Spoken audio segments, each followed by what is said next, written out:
Assalamu alaikum wa rahmatullahi wa barakatuh, and welcome to our next session of Asmaul Husna.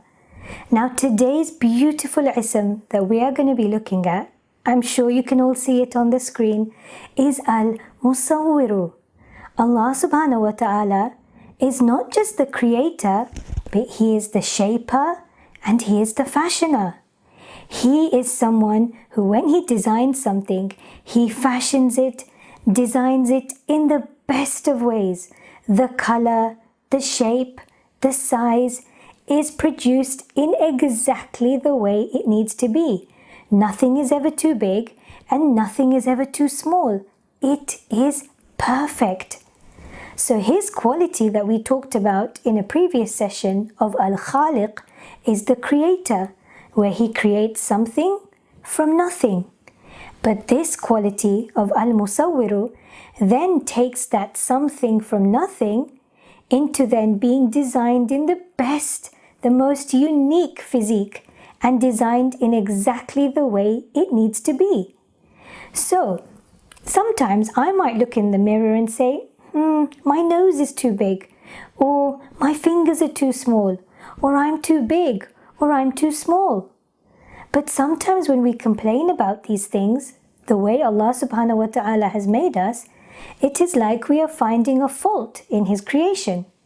But He has created us and designed us in exactly the way we need to be.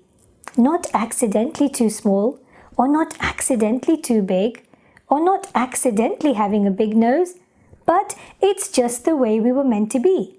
So rather than complaining about it, we need to try and get into the habit of appreciating what Allah subhanahu wa ta'ala has given us.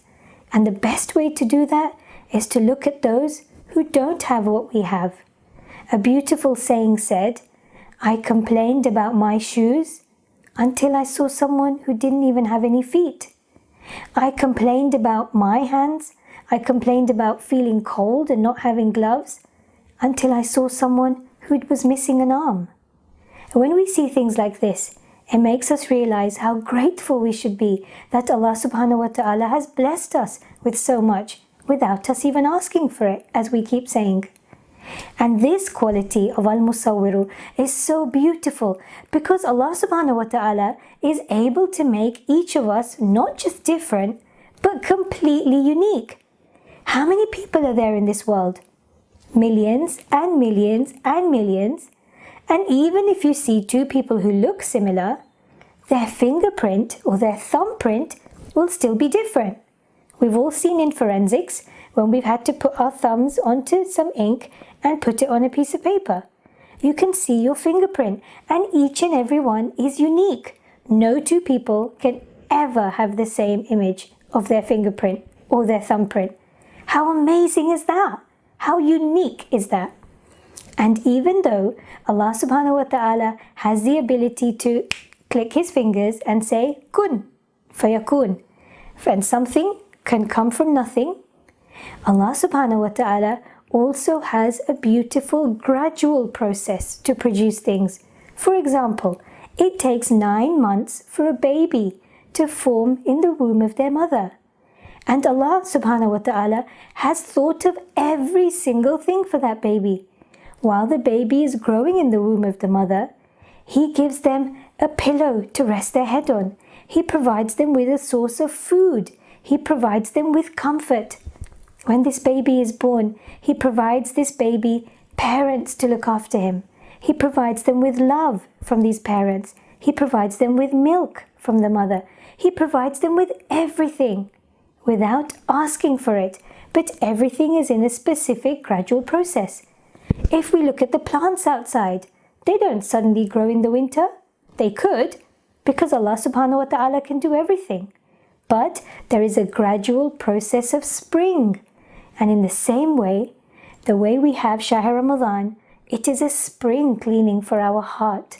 And Allah subhanahu wa ta'ala has given us this opportunity because He says, I create, I shape, I fashion things in the best of ways. And if we've seen fashion designers before, they all want to try and make their line of clothing the best by making it unique. And Allah subhanahu wa ta'ala possesses this quality of making me and you completely different. So how do I adopt this quality of Al-Musawwiru into my life? First of all, I need to appreciate Allah subhanahu wa ta'ala's varied creation. No two things can be the same. No two people are going to think the same. Otherwise, it'd be a pretty boring world. We all have different ways of thinking. We have different ways of dressing. We have different ways of being. It is ability to agree to disagree. The ability to be able to accept each other for the beauties of differences that we have. And secondly, to be able to say thank you to Allah for the way He has created us. Because remember, there is no flaw in His creation. Everything has been done for a certain reason, in a certain way. So I hope inshallah we can use this quality of Allah subhanahu wa ta'ala to appreciate everything and everyone around us. And join me tomorrow for a new beautiful name of Allah subhanahu wa ta'ala. Same time, same place. Salamun alaikum.